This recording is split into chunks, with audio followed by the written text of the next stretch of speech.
Hi guys, it's me, your SPK. How are you guys? I hope you guys are all fine. And today I brought up a new topic, that is the Chandrayaan 1. And I hope you guys know that. And now this video is gonna be a little different because I am gonna be explaining it in English. And now let us discuss about the initiative of Chandrayaan 1. This is the history of Chandrayaan 1, and in 1999 the Indian Academy of Sciences initiated the idea of sending a lunar probe to the moon. This was followed by a discussion with the Astronautical Society of India in 2000. Then the idea of Chandrayaan was again discussed by a team of 100 geologists, physicists, astronomers, cosmologists, planetary scientists and space physicists. Then it was confirmed by the Indian Space Research Organization, for short Isro. And now let us see the launch date of Chandrayaan.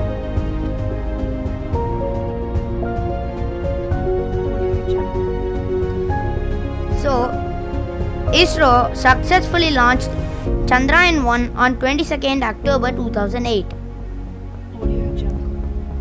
The rocket was PSLV C-11 rocket. And now let us see how what satellite was the mission carried out. The mission was carried out by the Indian meteorological satellite called Kalpansat, which weighed almost 560 kg. And now let us see the image of Kalpansat. So it contained a solar array, and it was also powered by lithium-ion batteries rather than ion batteries. Lithium-ion batteries are well suited for space. And now let us go to the next slide. And one important fact, the Kalpansat was the size of a refrigerator and with a dry weight. Without fuel, it weighed about 560 kilograms. Now let us go to the next slide. So this is the date when the probe entered the lunar orbit. So it was launched in a PSLV C-11 rocket, right? So what is the full form of PSLV and what is PSLV? The full form of PSLV is nothing but Polar Satellite Launching Vehicle. The rocket launches by the poles, just orbits by the Earth's poles, and just gets at the right time with the right acceleration, just gets slingshotted to the moon. And this process was done on 8th November 2008. That is, the probe entered the lunar orbit. So that's when it's separated. After 6 days, it released the lunar impact probe. Can you see the image of? Now you can see the way how the rocket entered the lunar orbit. And now first it will make 2 elliptical maneuvers. Then at the right time with the right acceleration, it just slingshots back to the moon. And then after a few slower orbits, then the final lunar orbit after 100 km, hovering about 100 km, now it will be orbiting in a perfect circle. Now let us go to the next slide and let us see how the lunar impact probe, for short LIP, separated from the orbiter. So this is now let us see the separation of lunar impact probe.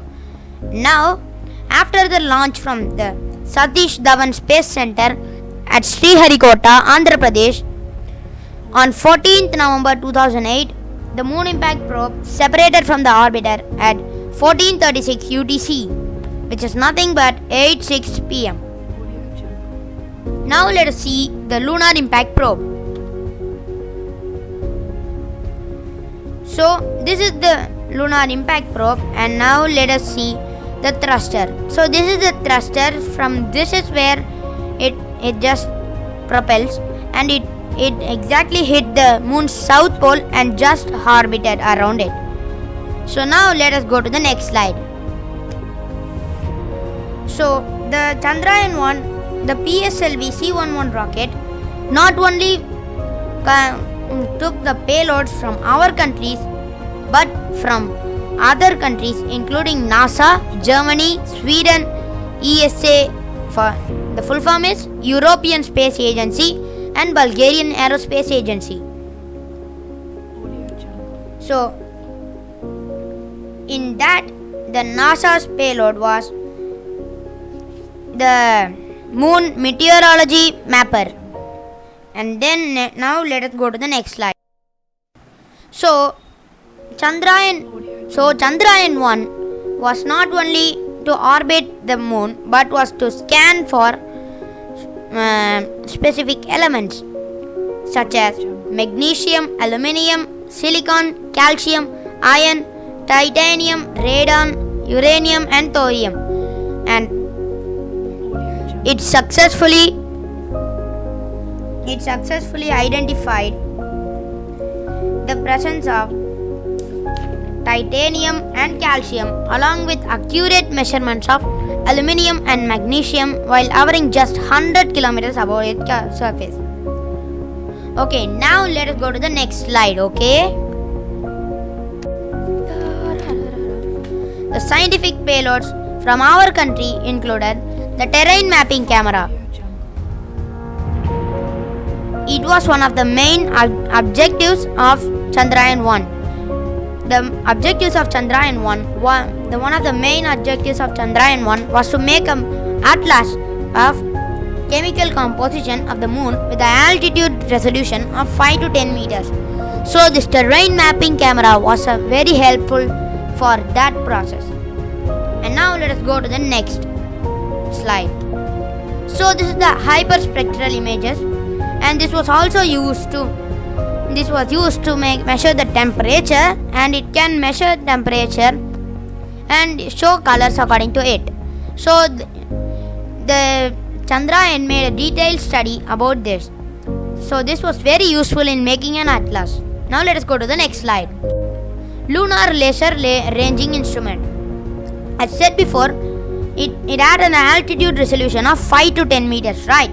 So how did it know that it was 5 or 10 meters or in between? That is where the Lunar Laser Ranging Instrument took place. That is where the Lunar Ranging Instrument just scans the lunar surface and finds where the altitude is high or low. So in that process, the LLRI is very useful. You can call it for short like that. And now let us go to the next slide. So these are the major milestones of Isro. For short, these are the major objectives of our Chandrayaan 1. The major discovery of Chandrayaan 1 was the presence of water molecules in the lunar soil. These molecules can be used to make rocket fuel from hydrogen as well as oxygen for breathing. The water can be used for drinking and growing plants. The estimated cost of this project is about 386 crores. The main important is the radar measured the rate of descent of the probe so that the probe wouldn't go in an unpredictable orbit like the Luna 25. And then the spectrometer had made a detailed study of the moon's extremely thin atmosphere and scanned for the X-rays, alpha rays, beta rays, gamma rays, etc. Now let us go to the next slide. This was the proud end of Chandrayaan 1. And then the estimated lifespan of Chandrayaan 1 was for up to 2 years. But on 28 August 2009, it lost contact for the ground station. However, the probe lasted for 312 days. However, ISRO officially declared that the mission was over. But 95% of the mission was already completed, and the successful mission of Chandrayaan 1 made way for Chandrayaan 2. The main cause of this was it suffered from a lot of technical issues and failures of some programs. And then now this is the end of our story, and let us see at the next video. And let us go to the next slide. Thank you for watching, guys. Stay tuned for more videos, and don't forget to subscribe my channel or search at Pawan Kalyan, the Space Guy. It's me, your Space Guy, signing off. Jai Hind.